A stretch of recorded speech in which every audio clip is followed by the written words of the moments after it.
Good morning friends, आप सबों का हमारे चैनल एके ट्यूटोरियल्स में स्वागत है। आज जो टॉपिक हम स्टडी करने जा रहे हैं उसका नाम है सूर्य, सन। इसके बारे में हम आज स्टडी करेंगे। सूर्य सौर मंडल के केंद्र में स्थित है। सन जो है वो सोलर सिस्टम के सौर मंडल के केंद्र में क्या है, स्थित है, सेंटर में।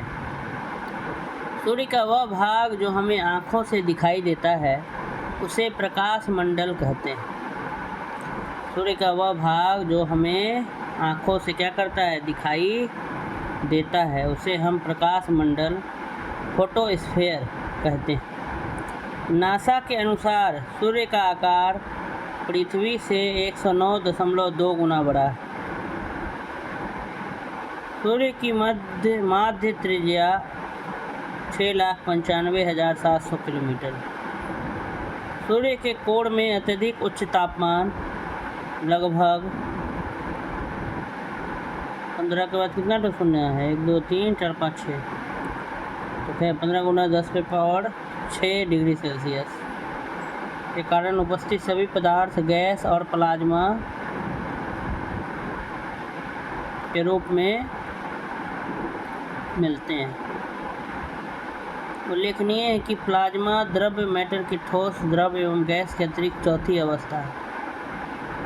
सूर्य की सतह का तापमान नासा के अनुसार 5500 डिग्री सेल्सियस। सूर्य की समस्त ऊर्जा का स्रोत नाभिकीय संलयन है। नाभिकीय अभिक्रियाओं को दो भागों, नाभिकीय विखंडन तथा नाभिकीय संलयन में बांटा जा सकता है। जहाँ नाभिकीय विखंडन अभिक्रिया में एक भारी नाभिक दो या दो से अधिक छोटे नाभिकों में टूटता है, वहीं नाभिकीय संलयन अभिक्रिया में दो छोटे नाभिक आपस में संलयित होकर एक भारी नाभिक का निर्माण करते हैं। तारों से मुक्त होने वाली ऊर्जा, ऊष्मा और प्रकाश का कारण नाभिकीय संलयन अभिक्रिया है। तारों में 1 से 1.5 करोड़ डिग्री सेल्सियस तापमान पर हाइड्रोजन के परमाणु आपस में संलयित होकर हीलियम का निर्माण करते हैं। 1s2 + 1s2 deuterium, 2He4 plus ऊर्जा हीलियम। क्या कर रहा है कि सूर्य जो है वो सौर मंडल के केंद्र में स्थित है। सूर्य का वह भाग जो हमको आँखों से दिखाई देता है उसको क्या कहते हैं, प्रकाश मंडल कहते हैं। और नासा के अनुसार सूर्य का आकार जो है वह पृथ्वी से 109.2 गुना बड़ा है। सूर्य की जो माध्य त्रिज्या है वो 6,95,700 किलोमीटर। सूर्य के कोण में अत्यधिक उच्च तापमान होने के कारण उपस्थित सभी पदार्थ गैस और प्लाज्मा के रूप में मिलते हैं। प्लाज्मा जो है वो मैटर की चौथी अवस्था है। मैटर कोई भी पदार्थ का 5 अवस्था होता है: सॉलिड, लिक्विड, गैस, प्लाज्मा और बोस-आइंस्टाइन कंडेंसेट। जनरली हम लोग 3 पढ़ते हैं, सॉलिड, लिक्विड, गैस, ठीक है, ठोस, तरल और गैस, लेकिन 5 होता है। एक प्लाज्मा भी होता है और एक बोस-आइंस्टाइन कंडेंसेट। तो एक प्लाज्मा एक क्या है, अवस्था है पदार्थ की। सूर्य की सतह का तापमान नासा के अनुसार 5500 डिग्री सेल्सियस। और सूर्य की जो समस्त ऊर्जा का जो स्रोत है वो नाभिकीय क्या है, संलयन है।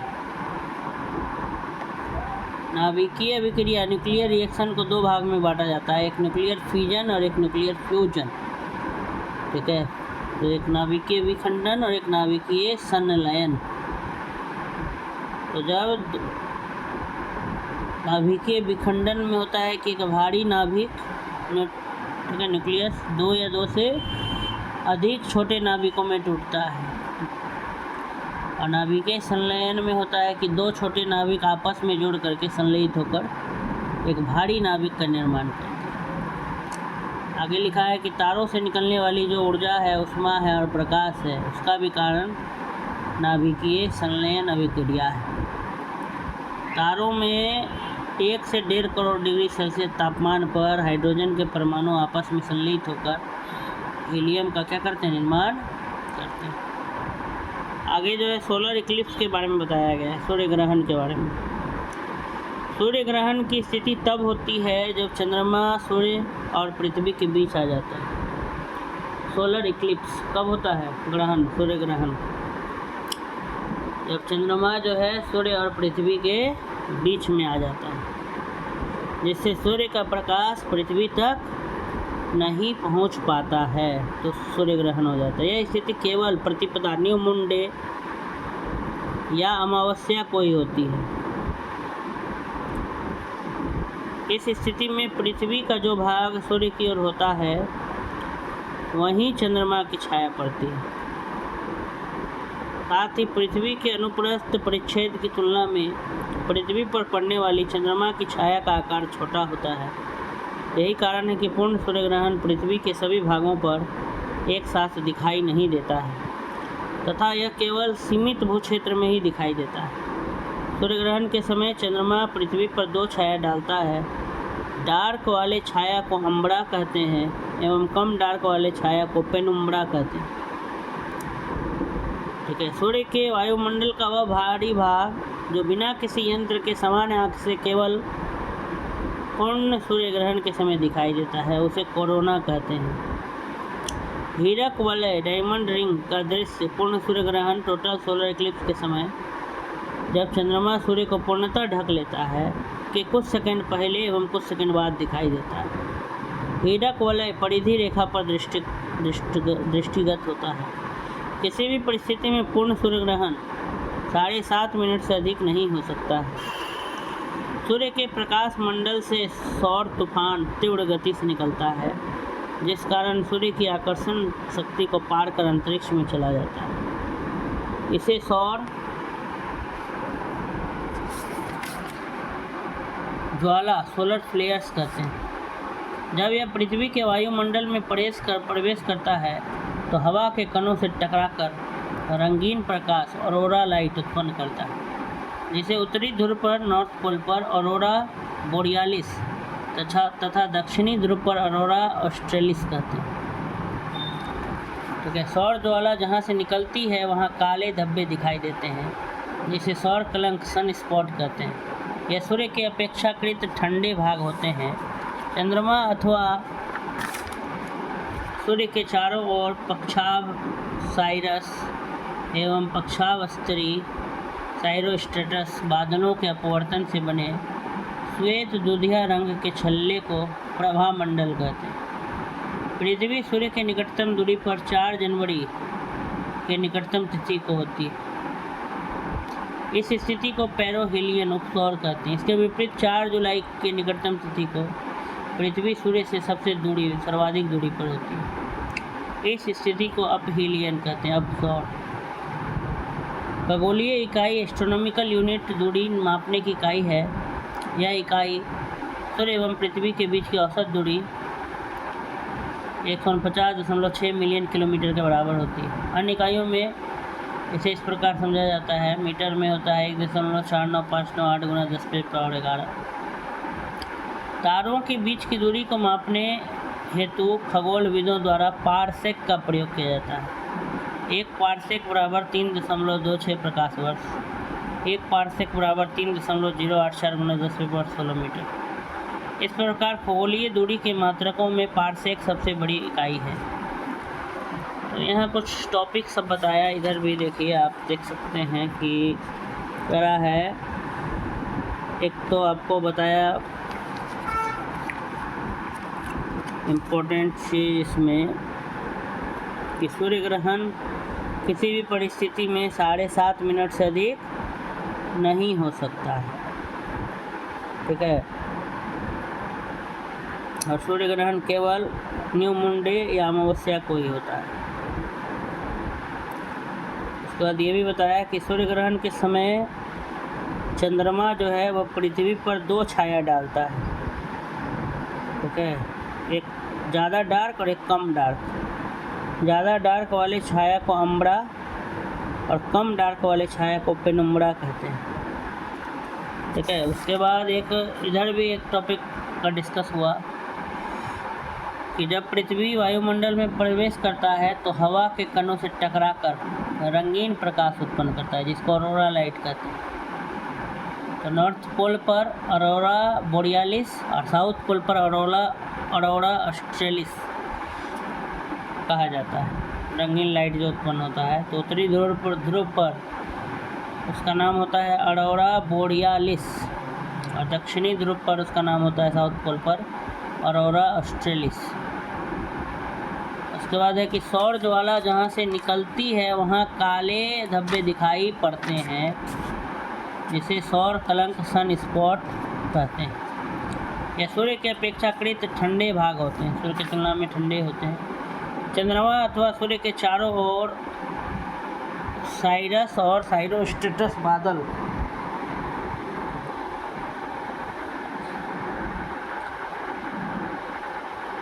के अपवर्तन से बने श्वेत दुधिया रंग के छल्ले को प्रभा मंडल कहा जाता है। पृथ्वी जो है सूर्य के निकटतम दूरी पर 4 जनवरी को होती है, सबसे निकटतम।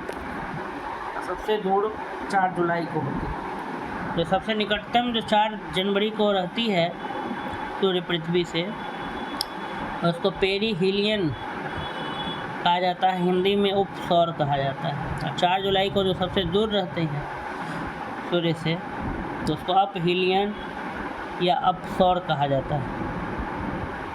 तो यही सब बातें थी। आइए कुछ ऑब्जेक्टिव्स हम लोग डिस्कस कर लेते हैं। सूर्य के केंद्र में उपस्थित पदार्थ होते हैं: ए ठोस, द्रव तथा गैसीय अवस्थाओं में, बी केवल द्रव अवस्था में, सी केवल गैसीय अवस्था में, डी द्रव एवं गैसीय दोनों अवस्था में। तो यहाँ कह रहा है कि सूर्य के केंद्र में अत्यधिक उच्च तापमान लगभग इकाई दहाई सैकड़ा, 1000, 10,000, लाख, 10 लाख, करोड़, 1 करोड़ 50 लाख डिग्री सेंटीग्रेड होता है। इतना टेम्परेचर होता है। सूर्य के केंद्र में अत्यधिक उच्च तापमान के कारण उपस्थित सभी पदार्थ गैस और प्लाज्मा के रूप में मिलते हैं। उल्लेखनीय है कि प्लाज्मा द्रव एवं गैस के अतिरिक्त क्या है, चौथी अवस्था है। सूर्य की ऊर्जा उत्पन्न होती है: ए आयनन द्वारा, बी नाभिकीय संलयन द्वारा, सी नाभिकीय विखंडन द्वारा, डी ऑक्सीकरण द्वारा। तो इसका उत्तर बी हो जाएगा, नाभिकीय संलयन द्वारा सूर्य की ऊर्जा जो उत्पन्न होती है। नेक्स्ट उसी का देखिए एक्सप्लेन किया है कि कैसे सूर्य में ऊर्जा होता है। तो कह रहा है कि तारों से मुक्त, सूर्य भी एक तारा है, सन, ठीक है, biggest star nearest to us. सूरज जो है सबसे बड़ा तारा है जो हमारे पास, smallest star, biggest star nearest to us.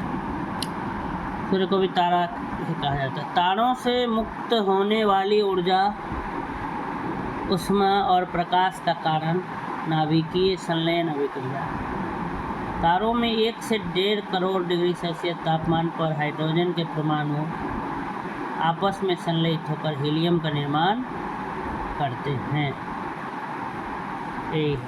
Next है हीरक वलय।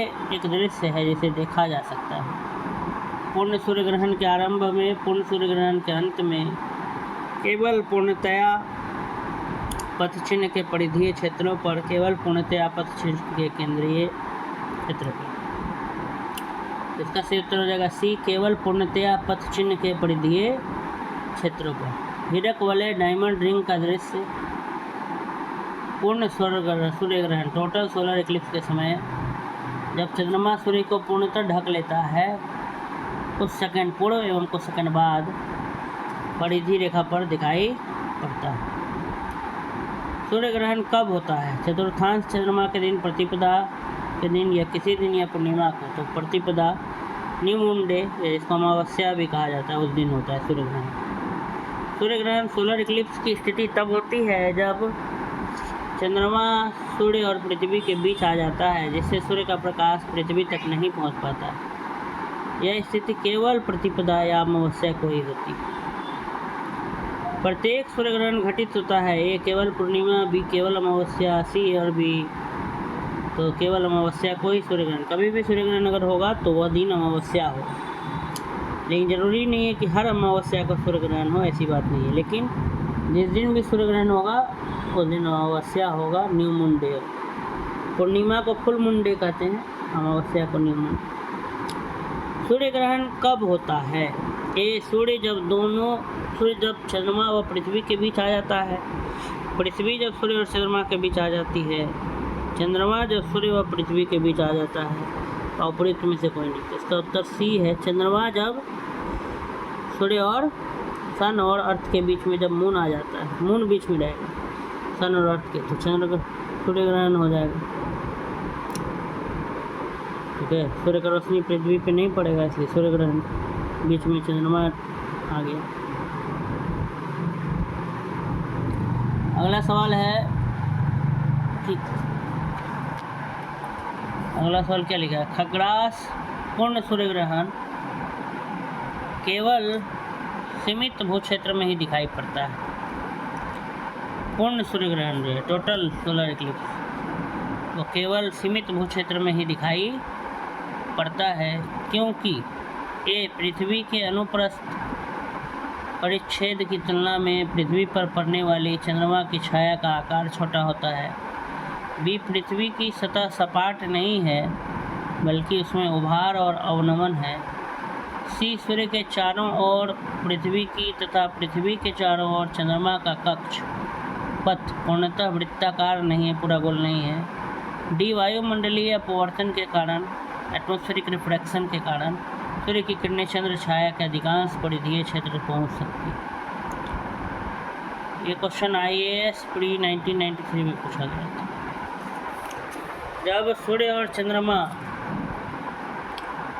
जब चंद्रमा सूर्य और पृथ्वी के बीच आ जाता है तब सूर्य ग्रहण की स्थिति होती है, सोलर इक्लिप्स। चंद्रमा जब मून जो है सूर्य और पृथ्वी के बीच आ जाता है तब सूर्य ग्रहण की स्थिति होती है। इस स्थिति में पृथ्वी का जो भाग सूर्य की ओर होता है वही चंद्रमा की छाया पड़ती है। साथ ही पृथ्वी के अनुप्रस्थ परिच्छेद की तुलना में पृथ्वी पर पड़ने वाली चंद्रमा की छाया का आकार छोटा होता है।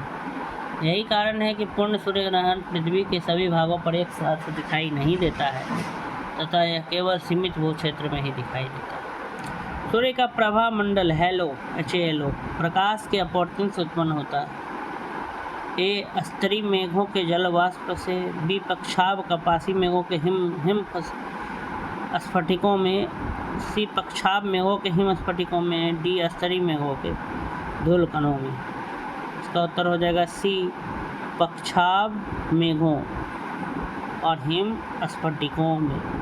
चंद्रमा अथवा सूर्य के चारों ओर पक्षाभ एवं पक्षाभ स्तरीय बादलों के अपवर्तन से बने श्वेत सफ़ेद दुधिया रंग के छल्ले को प्रभा मंडल कहते हैं।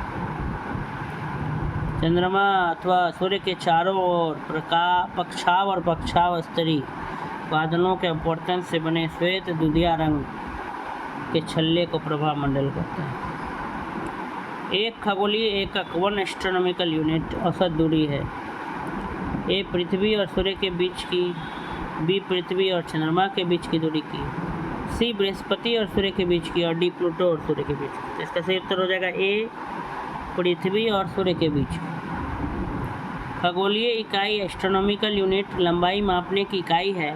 यह इकाई सूर्य एवं पृथ्वी के बीच की औसत दूरी लगभग 150 × 10⁶ किलोमीटर या 149.6 मिलियन किलोमीटर के बराबर होती है। सूर्य और पृथ्वी के बीच औसत दूरी कितनी है? A, 70 × 10⁵ kilometre. B, 100 × 10⁵ kilometre.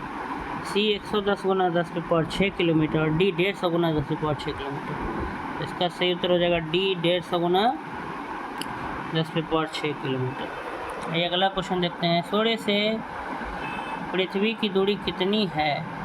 A, 107.7 million kilometre.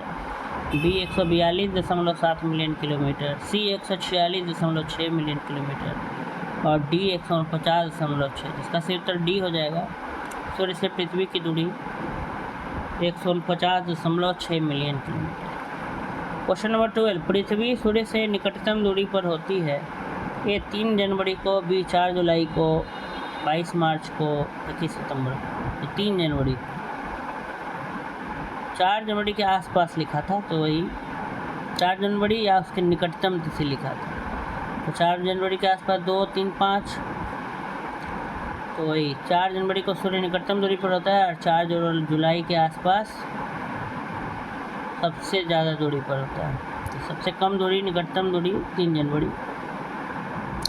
पृथ्वी सूर्य से निकटतम दूरी पर जनवरी के प्रथम सप्ताह में होती है। इस स्थिति को पेरिहीलियन उपसौर कहते हैं और इसके विपरीत जुलाई के प्रथम सप्ताह में पृथ्वी सूर्य से सर्वाधिक दूरी पर होती है। इस स्थिति को अपहीलियन उपसौर कहते हैं और सामान्यतः उपसौर की स्थिति 4 जनवरी या उसके निकटतम तिथि 2, 3, 5 जनवरी को होती है और उसी प्रकार अपसौर 4 जुलाई या उसके निकटतम तिथि को होती है। तो यहाँ तो पूछा निकटतम दूरी कब होती है, तो 3 जनवरी। सूर्य का आकार पृथ्वी से कितने गुना बड़ा है? ए 124 गुना, बी 100 गुना, सी 109 गुना, डी 115 गुना। तो इसका सही उत्तर हो जाएगा सी 109 गुना। तो इस प्रकार जो था सूर्य से रिलेटेड हमारा जो टॉपिक था ये यहीं पे समाप्त होता है। धन्यवाद।